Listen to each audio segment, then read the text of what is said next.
Formula One is the highest international racing class for open-wheel single-seater Formula racing cars.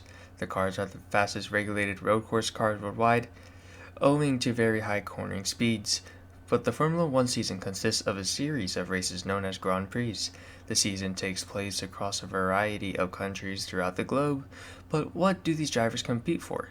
20 drivers on the grid compete for something called the World Drivers' Championship, and they also compete for something called the Constructors' Championship. And there's also 10 teams and 2 drivers driving for each team. But let's talk about the Constructors' Championship.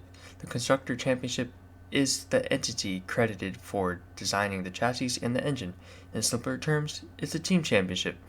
The Constructor Championship is given to the team who finishes the season with the most points, and now the Drivers' Championship. Just like the Constructor Championship, the title is given to the driver who finishes the most points at the end of the season. Now moving on to the Grand Prix. The number of Grand Prix held in a season has varied throughout the history of Formula One. In 2022 season, there were supposed to be 23 races, but now there are 22 races due to the Russian Grand Prix being cancelled due to some stuff. Speaking of the Grand Prix, let's talk about what goes on during a race weekend. A race weekend lasts about 3 days, usually falling on a Friday, Saturday, or Sunday. On the first day of the weekend, drivers are given 2 free practice sessions, which are about 90 minutes. And the following day, drivers are given 1 more practice session before qualifying.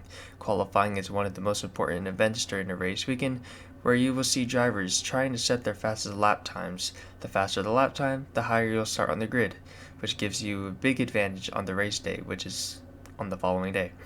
But that's all you will need to know to start watching the sport, and you should also know that these cars are really fragile.